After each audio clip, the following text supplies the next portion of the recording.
Olá pessoal, tudo bem? Eu sou Gabriel Ferrão, doutor em música pela USP, professor universitário de teoria musical, e eu estou inaugurando um quadro hoje chamado Conversando com o Doutor Música, no qual eu falo com vocês a respeito de assuntos diferenciados para a gente refletir, comentar e pensar a música além da teoria musical. Bom, o assunto que me traz hoje aqui é um assunto que eu tenho trabalhado no último mês bastante nas outras redes sociais, que é pensar por que as pessoas têm tanta dificuldade para dedicar a aprender teoria musical, mesmo quando gostam tanto de música. A gente sabe que gostar de música é quase que um universal. É muito raro pessoas que não gostam de nenhum tipo de música. Não precisa ser músico para você ter uma relação profunda com a música, e quase todo mundo tem uma música preferida ou se sente emocionado com uma música, nem que seja uma trilha sonora de um filme. Mas por que é tão difícil quando a gente fala de estudar teoria ou estudar música, ou mesmo um instrumento? A maior parte das pessoas que diz que ama muito música, que não vive sem música, acaba dando um passo para trás, bem significativo, quando a gente fala que essa relação de estudar música, essa relação de conhecer, se dedicar, ou de ouvir com atenção, pelo menos, faz parte desse tipo de relação que se desenvolve com a música. Eu acho que isso tem muito a ver com a forma que nós estudamos música. E o canal Doutor Música meio que surgiu para tentar quebrar com esses paradigmas. Como eu falei, eu sou professor de uma universidade federal, da UNILA, e trabalho com teoria musical aqui pelo menos há mais de 10 anos. Já trabalhei em outras universidades também, em outras áreas, como vocês vão descobrindo na medida que a gente vai se conhecendo aqui no canal. Mas eu sempre pensei o que eu poderia fazer para mostrar para os estudantes como é importante o estudo de teoria, claro, né, porque eu trabalho numa universidade, mas como que ele não é ameaçador. Como que estudar a teoria musical pode ampliar a sua relação com a música. Quando você conhece mais alguma coisa, você tem mais oportunidade de se encantar com aquilo, de encontrar encantamento com aquilo. Então, estudar música, seja teoria musical, seja um instrumento, deveria reforçar a nossa alegria de ter uma relação profunda com a música, como se fosse um passo a mais da nossa dedicação para isso que nos faz tão bem, para isso que nos sem a qual a nossa vida não seria tão boa, ou como disse Friedrich Nietzsche, né, sem a qual a nossa vida seria um erro. E eu pensei muito sobre isso e comecei no mês passado a postar alguns conteúdos sobre aproximações de teoria musical, de conhecimento de música, com trilhas sonoras, games e música pop, no meu canal Doutor Música, na rede vizinha, né? E eu tive uma resposta bem interessante das pessoas, assim, muitas interações, novos seguidores, e comecei a fazer isso também em outras redes sociais que eu já possuía. E durante esse mês eu fui pensando sobre isso, e primeiro que eu fiquei super impressionado com várias análises que eu fiz e que eu postei em carrosséis, né? Análise de seriados, de filmes, de coisas clássicas, de coisas do John Williams, do Hans Zimmer, enfim, de vários compositores. E eu fiquei impressionado, falei, gente, tem muita coisa aí, eu tenho postado quase todos os dias nas redes isso, né? Eu não fiz ainda em formato de Reels, porque provavelmente se eu fizesse eu conseguiria apresentar para vocês aqui, se bem que o canal aqui tem uma vibe mais para teoria musical, mais para quem já tem esse interesse e talvez ache que esse assunto aqui não lhe diz respeito. Mas se você está escutando até agora, eu tenho certeza que há como nós desenvolvermos ainda mais a nossa forma de ouvir música. Respondendo a toda essa apresentação que eu fiz aqui desse assunto, que tem me movido nos últimos meses,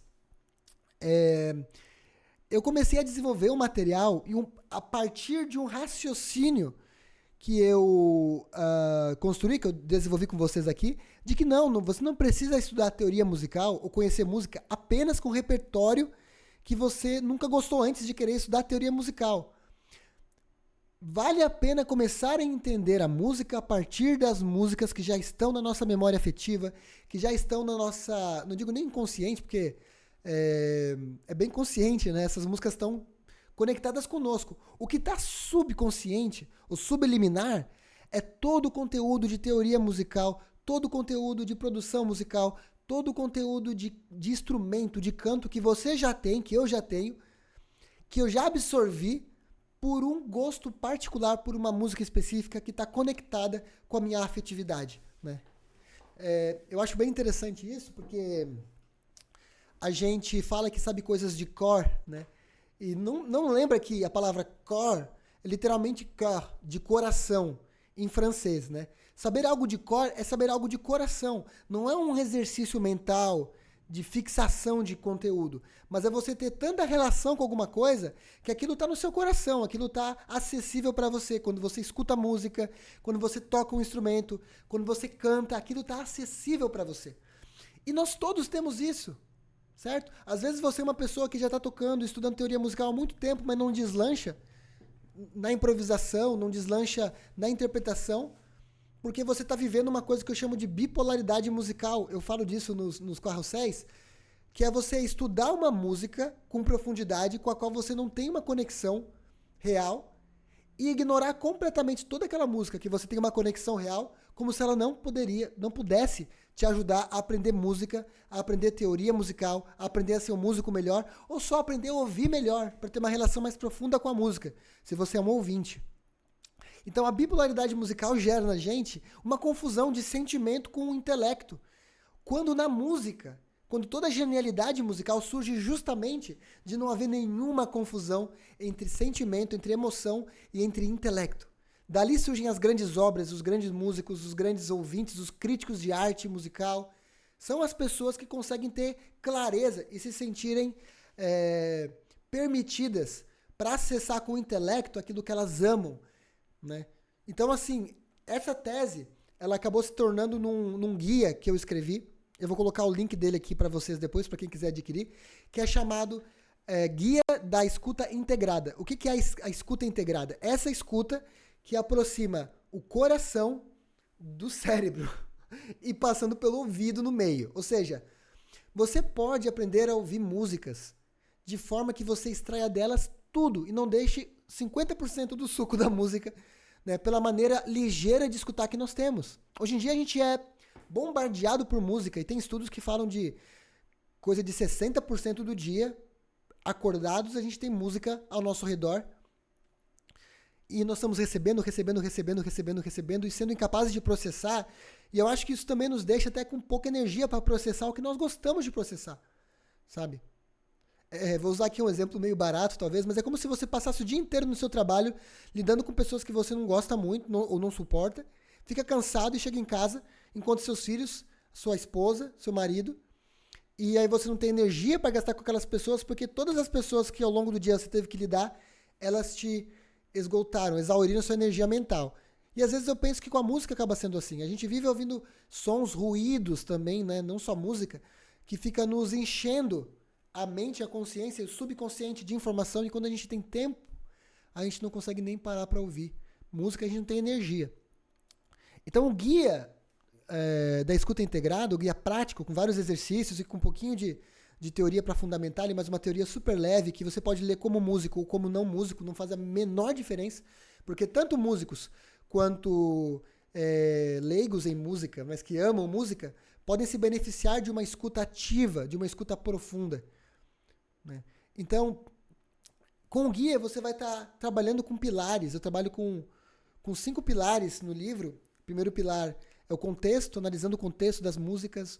O segundo pilar é o ritmo, terceiro melodia, quarto harmonia e quinto timbre. Com esses 5 pilares você vai fazer um exercício de ouvir as músicas que você mais gosta, escolher uma música que você mais gosta e trabalhar com os exercícios, a conscientização de todo o processo musical que está ali, e a promessa é que no fim desse guia, né, que é super sucinto, né, você vai ouvir essa música como você nunca ouviu antes e você vai aprender a ouvir todas as músicas como você nunca ouviu antes. Eu brinco, né, que pelo valor de menos de uma assinatura de Spotify por mês, você vai aproveitar o seu Spotify gratuito ou pago 5 vezes mais.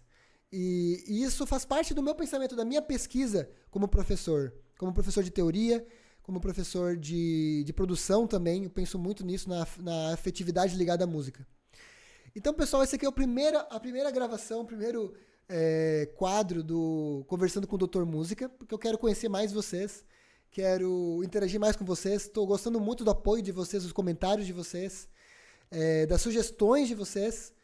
Então, se você curte esse tipo de conteúdo, me segue, se inscreve no canal, deixe seu like, já é super legal. E se você quiser conhecer o guia da escuta integrada, o guia prático da escuta integrada, ele está num valor promocional de lançamento, lancei ele ontem.